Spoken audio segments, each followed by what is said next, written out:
नमस्ते मित्रों, श्री सत्यसाई लक्ष्मी मोहन विद्यालय से गामित प्रज्ञा एस आप सबका हार्दिक स्वागत करती हूँ। कक्षा 8 विषय हिंदी इकाई 7 हार की जीत। लेखक है सुदर्शन और साहित्य प्रकार है कहानी। तो बच्चों, आज हम इस कहानी को सुनेंगे और समझेंगे। बच्चों, आज हम हिंदी विषय में द्वितीय सेमेस्टर के चैप्टर नंबर 7 जिसका नाम है हार की जीत, लेखक है सुदर्शन और साहित्य प्रकार है कहानी। तो बच्चों, अब हम लेखक सुदर्शन जी के परिचय को देखते हैं। सुदर्शन जी का जन्म सन 1896 और उनका निधन सन 1968। तो सुदर्शन का मूल नाम बद्रीनाथ शर्मा था। उनका जन्म पंजाब के सियालकोट में हुआ था। जब आप 6वें दर्जे में थे तभी आपने प्रथम कहानी लिखी थी। प्रेमचंद की तरह आपने भी उर्दू में लेखन प्रारंभ किया। तत्पश्चात हिंदी में लिखने लगे। नाटक, कहानी तथा उपन्यास लिखकर हिंदी साहित्य को समृद्ध किया। प्रस्तुत कहानी सुदर्शन जी द्वारा लिखित एक उपदेश प्रधान कथा है जो मानव भावनाओं पर आधारित है। बाबा भारती के अनोखे घोड़े की चर्चा डाकू खड़क सिंह के कानों तक पहुंचती है। वह धोखे से घोड़ा ले जाता है, परंतु बाबा भारती की एक बात उसे घोड़ा लौटाने पर मजबूर कर देती है। उसी बात ने उस डाकू का हृदय परिवर्तन कर दिया। इसी बात पर यहाँ प्रकाश डाला गया है। इस कहानी में विनम्रता, उदारता, पश्चाताप, दया भाव, लोकहित की आकांक्षा आदि मूल्यों को समाविष्ट किया गया है। बच्चों, हार की जीत जो एक कहानी है, तो इस कहानी में बाबा भारती और डाकू खड़क सिंह की बात की गई है। तो बाबा भारती के पास एक बहुत अच्छा घोड़ा होता है और उस घोड़े को जो भी व्यक्ति देखते हैं वह उन पर फिदा हो जाते हैं। उसका घोड़ा बहुत ही तेज दौड़ता है और बाबा भारती से बहुत वफादार है। तो डाकू खड़क सिंह जो है वो उस इलाके का एक प्रसिद्ध डाकू था। उस घोड़े की प्रशंसा डाकू खड़क सिंह ने भी सुनी थी। तो डाकू खड़क सिंह से लगा कि यह घोड़ा तो मेरे पास होना चाहिए। इसलिए डाकू खड़क सिंह बाबा भारती के पास जाता है और घोड़ा मांगता है, पर बाबा भारती मना कर देते हैं। तो डाकू खड़क सिंह कहता है कि मैं तुम्हारे पास से घोड़ा लेकर ही रहूँगा। तब वह बाबा भारती दिन रात यही सोचते रहते हैं कि बाबा भारती आकर घोड़ा ले जाएगा। यही चिंता में वही रहते हैं और कुछ समय के बाद वह चिंता मुक्त हो जाते हैं कि खड़क सिंह घोड़ा लेने नहीं आए। पर एक दिन वह वेश बदलकर बाबा भारती को धोखा देकर घोड़ा लेकर जाता है। तो बाबा भारती कहते हैं कि तुमने मेरे साथ जो कुछ भी किया, मेरे घोड़े ले जाओ, पर कभी भी ऐसा दगा किसी से मत करना, वरना कोई है वह गरीब पर भरोसा नहीं करेंगे। तो खड़क सिंह यह सुनकर खड़क सिंह का हृदय परिवर्तन हो जाता है और रात को बाबा भारती का घोड़ा वह लौटा देता है। बच्चों, अब हम कहानी की शुरुआत करते हैं। माँ को अपने बेटे और किसान को अपने लहलहाते खेत देखकर जो आनंद आता है, वही आनंद बाबा भारती को अपना घोड़ा देखकर आता था। तो बच्चों, यहाँ पर बाबा भारती को जिस प्रकार माँ को अपने बेटे और किसान यानी कि खेड़ूत को अपने खेत में लहलहाते खेत देखकर जो आनंद आता है, ऐसा आनंद बाबा भारती को अपना घोड़ा देखकर आता था।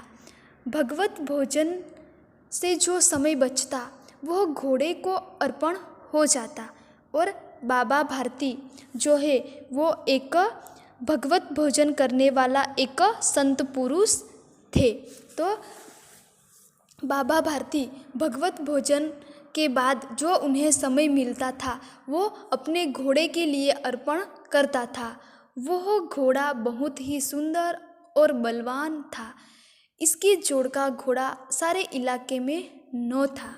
तो बच्चों, यहाँ पर बाबा भारती ने उनके घोड़े की विशेषता बताई है कि बाबा भारती का जो घोड़ा है, जो सुल्तान है, वो एक सुंदर और बलवान था। उसके जोड़ का घोड़ा सारे इलाके में न था। बाबा भारती उसे सुल्तान कहकर पुकारते। तो बाबा भारती घोड़े को क्या कहकर पुकारते थे? सुल्तान। अपने हाथ से खरहरा करते, खुद दाना खिलाते और देखरेख कर प्रसन्न होते। बच्चों, यहाँ पर शब्दार्थ है। खरहरा का मतलब है ब्रश से घोड़े का शरीर साफ करना। ब्रश से घोड़े का शरीर साफ करना। तो बाबा जी अपने घोड़े को सुल्तान कहकर बुलाते थे। वो अपने हाथ से ब्रश लेकर घोड़े का शरीर भी साफ करते थे और खुद घोड़े को दाना खिलाते थे और उनको देखरेख कर प्रसन्न होते थे। उन्होंने रुपया, माल, असबाब का मतलब है बच्चों वस्तु, सामान। तो बाबा भारती ने रुपया, माल सामान, जमीन आदि अपना सब कुछ छोड़ दिया था। यहाँ तक कि उन्हें नगर के जीवन से भी घृणा थी। घृणा का मतलब है बच्चों नफरत। तो बाबा भारती ने रुपया, माल, असबाब, जमीन सब कुछ छोड़ दिया था और उन्हें उनके नगर के जीवन से भी नफरत हो गई थी।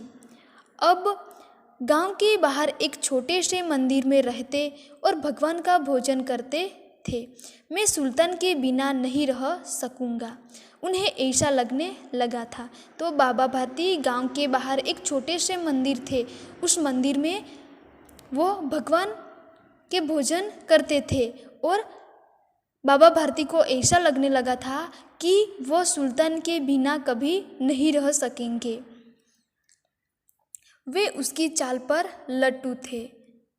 लट्टू होना मुहावरे का अर्थ है बच्चों, लट्टू होने का मतलब है मुग्ध होना।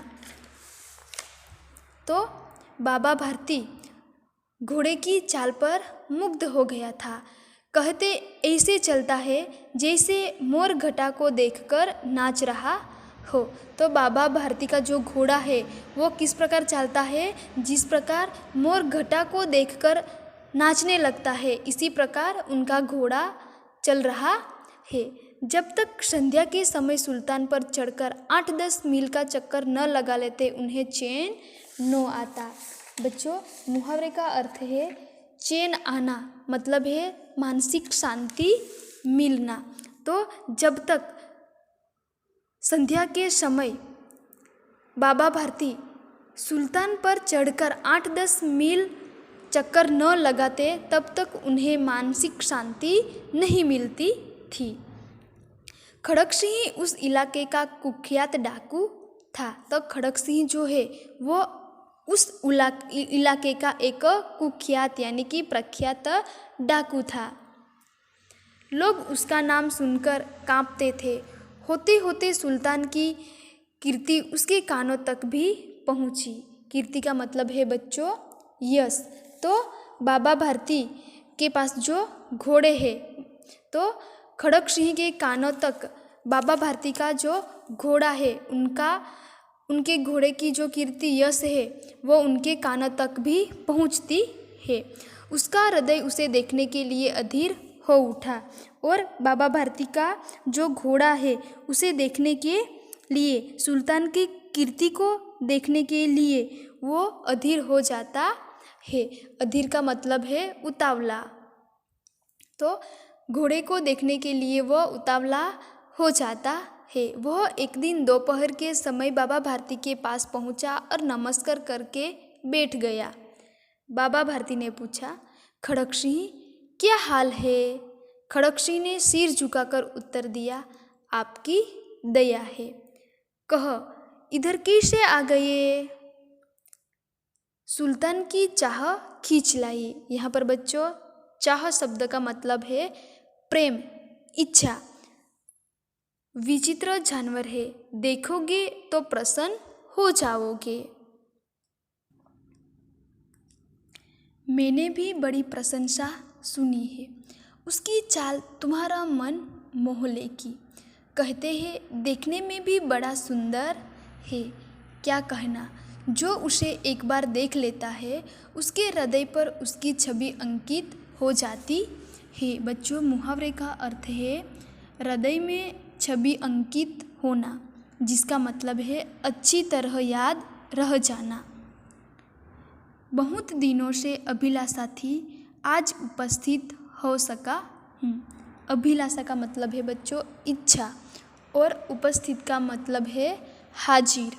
तो घोड़े की कीर्ति सुनकर खड़क सिंह को बाबा भारती का घोड़े देखने की बहुत इच्छा थी, इसलिए वो कहता है कि बहुत दिनों से इच्छा थी घोड़े को देखने की, लेकिन आज हाजिर हो सका हूँ। बाबा भारती और खड़क सिंह अस्तबल में पहुँचे। बच्चों, अस्तबल का मतलब है अश्वशाला। बाबा ने घोड़ा दिखाया घमंड से, खड़क सिंह ने घोड़ा देखा आश्चर्य से। उसने सहस्त्र घोड़े देखे थे, परंतु ऐसा बाका घोड़ा उसकी आंखों से कभी न गुजरा था। बच्चों, सहस्त्र का मतलब है हजारों, और बाका का मतलब है निराला, शानदार। तो बाबा भारती क्या कहता है कि मैंने हजारों घोड़े देखे थे, लेकिन ऐसे ईमानदार और निराला घोड़ा कभी मेरी आंखों से नहीं गुजरा था, मैंने कभी नहीं देखा था। सोचने लगा, भाग्य की बात है, ऐसा घोड़ा खड़क सिंह के पास होना चाहिए था। इस साधु को ऐसी चीज़ों से क्या लाभ? और खड़क सिंह क्या सोचने लगता है कि घोड़े को देखकर कि ऐसा घोड़ा तो खड़क सिंह के पास होना चाहिए, इस साधु संत के पास ऐसी चीज़ों से क्या मतलब? कुछ देर तक आश्चर्य से खड़ा रहा। इसके पश्चात उसके हृदय में हलचल होने लगी। बालकों की सी अधीरता से बोला, परंतु बाबा जी, इसकी चाल न देखी तो क्या? तो यहाँ पर खड़क सिंह घोड़े की चाल देखने की बात कर रहा है। तो बाबा जी भी मनुष्य ही थे। तो बाबा भारती जो है वो एक मनुष्य है।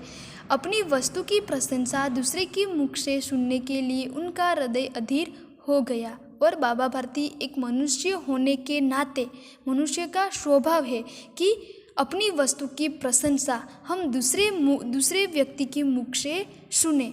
इसलिए यहाँ पर बाबा भारती का भी उनकी जो वस्तु है उनकी प्रशंसा दूसरे के मुख सुनने के लिए उनका हृदय अधीर हो जाता है। घोड़े को खोलकर बाहर ले गए। घोड़ा वायु वेग में उड़ने लगा। घोड़े की चाल देखकर उसके हृदय पर सांप लौट आया। बच्चों, यहाँ पर मुहावरे का अर्थ है हृदय पर सांप लौटना, जिसका मतलब है ईर्ष्या होना। तो जब घोड़े को बाहर लेकर निकलते हैं तब घोड़ा क्या करते हैं, वायु वेग में उड़ने लगता है, और घोड़े की चाल देखकर खड़क सिंह के हृदय में ईर्ष्या का भाव पैदा हो जाता है। वह डाकू था, और जो वस्तु उसे पसंद आ जाए उस पर वह अपना अधिकार समझने लगता था। उसके पास बाहुबल था और आदमी थे। बाहुबल का मतलब है बच्चों शारीरिक शक्ति। तो खड़क सिंह एक डाकू था, और जो वस्तु उन्हें पसंद आती थी उसके ऊपर वो अपना अधिकार समझने लगता था। और खड़क सिंह के पास बाहुबल अपनी शारीरिक शक्ति थी, और वो एक आदमी था। जाते जाते उसने कहा, बाबा जी, मैं यह घड़ा आपके पास न रहने दूंगा। तो खड़क सिंह जब वापस जाने लगता है तब जाते जाते बाबा भारती से क्या कहकर जाते हैं कि बाबा जी, मैं यह घोड़ा आपके पास न रहने दूंगा। बाबा भारती डर गए। अब उन्हें रात को नींद न आती। सारी रात अस्तबल की रखवाली में कटने लगी। प्रतिक्षण खड़गसिंह का डर लगा रहता था, परंतु कई महीने बीत गए और वह न आया। यहाँ तक कि बाबा भारती कुछ असावधान हो गए। बच्चों, असावधान का मतलब है लापरवाह। तो बाबा भारती को खड़गसिंह कहकर गए थे कि बाबा भारती, मैं यह घड़ा आपके पास न रहने दूंगा। इसलिए बाबा भारती डर गया था और वो रात दिन उन्हें नींद न आती थी और सारी रात अस्तबल में ही वो काटने लगे थे। लेकिन खड़गसिंह का डर लग रहा था, परंतु कुछ महीनों बीत गए थे और वो न आया। इसलिए बाबा भारती लापरवाह हो जाते हैं। तो बच्चों, आज हम यहाँ तक की कहानी को देखते हैं। जो बाकी कहानी है उस कहानी को हम अगले वीडियोस में समझेंगे। बच्चों, यहाँ पर मैंने होमवर्क के लिए शब्दार्थ लिखे हैं और साथ में नीचे प्रश्नों है। पहला प्रश्न है, निम्नलिखित प्रश्नों के उत्तर 1-2 वाक्यों में दीजिए। पहला प्रश्न है, बाबा भारती को अपना घोड़ा देखकर किस प्रकार का आनंद मिलता था? दूसरा है, बाबा भारती कौन थे? तीसरा है, खड़गसिंह कौन था? चौथा है, खड़गसिंह बाबा भारती के पास क्यों आया? पांचवा है, बाबा भारती के घोड़े की क्या विशेषता थी? छठा है, खड़गसिंह का हृदय किसके लिए अधीर हो उठा? सातवां है, घोड़ा देखकर खड़गसिंह के मन में क्या विचार आया? उनके बाद बच्चों प्रश्नों 2 है, निम्नलिखित प्रश्नों के उत्तर 500 वाक्यों में लिखिए। पहला है, बाबा भारती अपना समय कैसे बिताते थे? दूसरा है, बाबा भारती को किसका डर लगने लगा? क्यों? तो बच्चों, होमवर्क में आपको शब्दार्थ और प्रश्नों का उत्तर नोटबुक के अंदर लिखकर भेजना है।